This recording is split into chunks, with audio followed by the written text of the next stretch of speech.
अस्सलामुअलैकुम। Welcome to new video, welcome to new vlog. और रमज़ानुल मुबारक के हवाले से तैयारियां चल रही हैं और बहुत ज़्यादा बिजी शेड्यूल है, बहुत टफ़ टाइम है, इसलिए कि रमज़ानुल मुबारक बस आने ही वाले हैं। तो कल हमने फ्रिज साफ़ कर लिए थे। ये मैंने अपना बड़ा फ्रिज बिल्कुल साफ़ किया, तकरीबन मैंने खाली ही रखा है। आपको पता है, आप लोगों को, हमारे पास 2 फ्रिज हैं, एक डीप फ्रीज़र है, तो दोनों ही साफ़ कर लिए थे। और फिर हमने कल वॉशिंग मशीन भी लगा ली थी, ये भी बहुत ज़रूरी काम है रमज़ान मुबारक से पहले।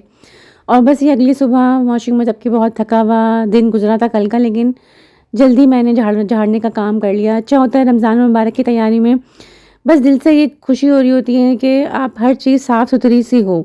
ईद की तैयारी तो हम करते हैं, लेकिन ईद की तैयारी से ज़्यादा रमज़ान मुबारक में ही होता है कि हर चीज़ साफ़ सुथरी, क्लीन क्लीन से फिर इबादत करने का भी मज़ा आता है।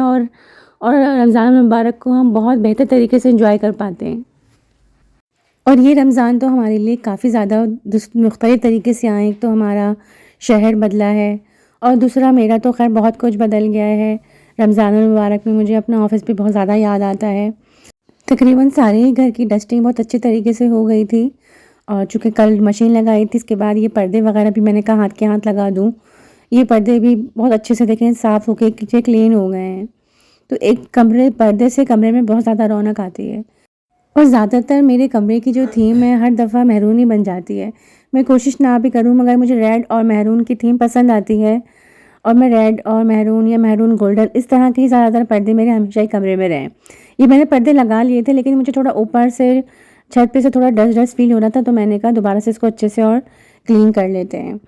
तो बस अच्छी सी सफाई हो गई थी। तो अब सफाई और डस्टिंग करने के बाद हम लोग छत पे आ गए थे। देखिए, ये सारे जो कपड़े हैं, ये सारे खुश्क हो गए हैं। कल जो हमने मशीन लगाई थी, छत हमारी आप देख रहे हैं, छत माशाल्लाह से हमारी बहुत ज़्यादा बड़ी है, तो कपड़े आराम से खुश्क हो जाते हैं। और माशाल्लाह से 2 दिन से तो इस्लामाबाद का मौसम भी इतना अच्छा है, यानी कि अच्छा मतलब धूप निकली हुई है, तो कपड़े बहुत जल्दी खुश्क हो गए हैं, तो जिसका बहुत ज़्यादा फ़ायदा हुआ। और अभी भी मगर धूप तो है, मगर हवा अभी भी बहुत ज़्यादा तेज़ चल रही है। तो हमने जो कपड़े खुश्क हो जाएँ, उनको हम चटाई पे डाल के रख लेते हैं। तो जैसे ये बिल्कुल खुश्क हो जाएँगे, हम नीचे जाके इनको फिर फ़ोल्ड वगैरह करके अलमारी में रख लेते हैं। रमज़ान मुबारक की आमद से पहले, रमज़ान मुबारक के ज़रूरी काम में एक बहुत ज़रूरी काम होता है, वो जानामाज़ की धुलाई या उनकी वॉशिंग करना। तो मैं और फैज़ी दोनों साथ ही जानामाज़ धोने के लिए ऊपर छत पे ही लेकर आ गए थे। तो और हम दोनों ने, ताकि छत पे आराम से धुल जाएगी, वॉश हो जाएगी, इसलिए कि जो इसका पानी होता है वो हम लोग नाली में नहीं डालते, बल्कि हम लोग इसको बाल्टी में ही डाल के और नीचे क्यारी में लेकर आ रहे थे।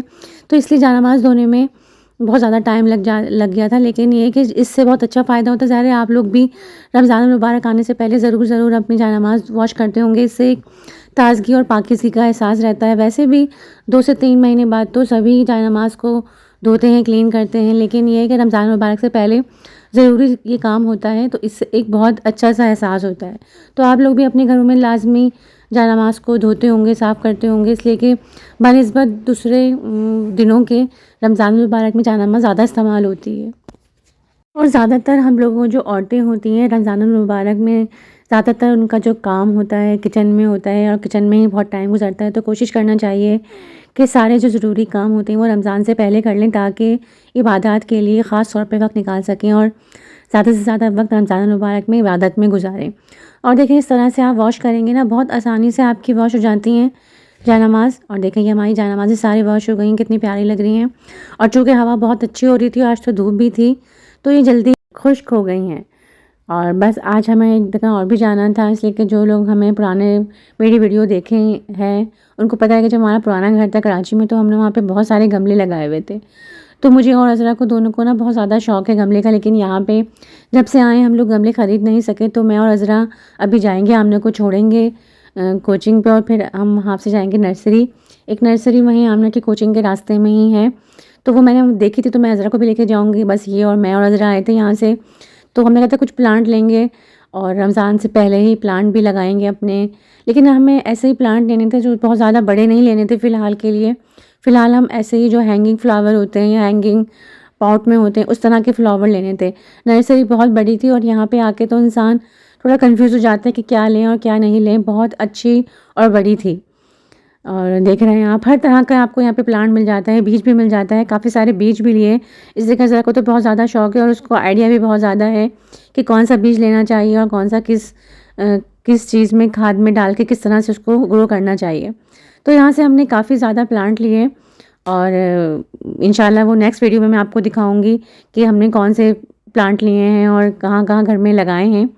और घर वापसी पे जाने पे हमें लेके जाना था केक, क्योंकि आज हमारे जो अब्बू हैं माशाल्लाह से उनकी सालगिरह थी, बर्थडे थी। तो बस घर में ऐसे ही सेलिब्रेशन हो जाता है। जो खाना वाना खाने के बाद हमने अब्बू का बहुत ही खूबसूरत तरीके से केक काटा। अब्बू बहुत ज़्यादा खुश हुए और अब्बू से ज़्यादा खुश हमारा ये छोटा सा शहज़ादा हुआ। माशाल्लाह से किसी की सालगिरह होती है ना, बस सालगिरह अब्दुल्ला ने ही होनी है, अब्दुल्ला ने ही केक काटना है। और जितना ज़्यादा अब्दुल्ला खुश थे उनको देख के सभी इतने खुश हो रहे थे। जबकि कुछ टाइम पहले तक तो ये सालगिरह से इतना डरते थे और इतना कि इन तक की सालगिरह नहीं मनाई जा रही थी, इतना ज़्यादा ये सालगिरह से ख़ाइफ़ होते थे। लेकिन इस्लामाबाद आना इनके लिए अच्छा हुआ है और जब से इस्लामाबाद आए ये अपनी सालगिरह क्या सबकी सालगिरह बहुत अच्छे से एंजॉय करते हैं। बस ये छोटा सा व्लॉग था, व्लॉग को यहीं पे एंड करेंगे। वीडियो को लाइक करना है, शेयर करना है और जिन्होंने अब तक चैनल को मेरे सब्सक्राइब नहीं किया है वो जाएँ चैनल को सब्सक्राइब करें। अपना बहुत सारा ख्याल रखें, रमज़ान की तैयारी करें इट्स माई साइड के साथ, क्योंकि no wrong no right, it's my side.